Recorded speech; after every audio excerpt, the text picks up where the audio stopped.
साथीहरु अहिले चाहिँ म फार्ममा आएको छु। हामीले जब यो फार्म स्टार्ट गर्यौं 2016 देखि 16 मा मैले एउटा मात्रै गाई ल्याएको थिएँ हैन।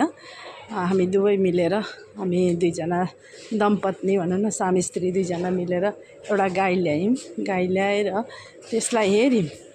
त्यसमा चाहिँ धेरै रिसर्चहरु गर्यौं भनेको कसरी खाना कसरी दिनुपर्ने हैन, त्यसलाई रखनदखन कसरी गर्नुपर्ने र के गर्दा उनीहरुलाई ह्याप्पिनेस आउँछ हैन, आनन्द कसरी हुन्छन् उनीहरु भन्ने कुरा र के खुवाउँदा उनीहरुलाई पुष्टिकर आहारको सन्तुलित आहार मिल्छ भन्ने कुरा हामीले पहिला जानकारी लियौं। एउटाबाट स्टार्ट गर्यौं। एउटाबाट स्टार्ट गर्दाखेरि धेरै जानकारीहरु मिल्न सक्यो र त्यो जानकारी अनुसार हामीले फेरि अर्को गर्दै थप्दै गयौं र 2016 देखि अहिलेसम्ममा हामीले बीचमा केही तकनिकी गडबडीको कारण अथवा स्वास्थ्य ठीक नभएको कारणले गर्दा हामीलाई फार्ममा अलिकति घाटा हुन गएको थियो र यो फार्म भन्ने कुरा चाहिँ जसले लगानी गरेको छ अथवा जसको जो अनर हो त्यसले याद गरेन भने हुँदैन। अर्काको भरमा मात्रै फार्मिङ हुन सक्दैन। जे पनि होस्, कृषि खेतीको क्षेत्रमा होस्, गार्डनिङ होस् अथवा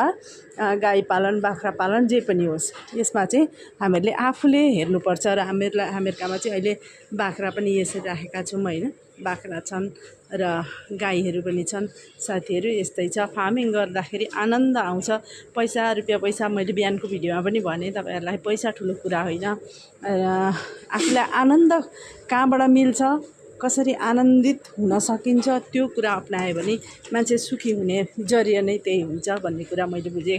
त्यति बुझे। साथीहरु हजुरहरुलाई कस्तो लाग्छ अवश्य कमेन्टमा जनाउनु होला र भन्नु होला है।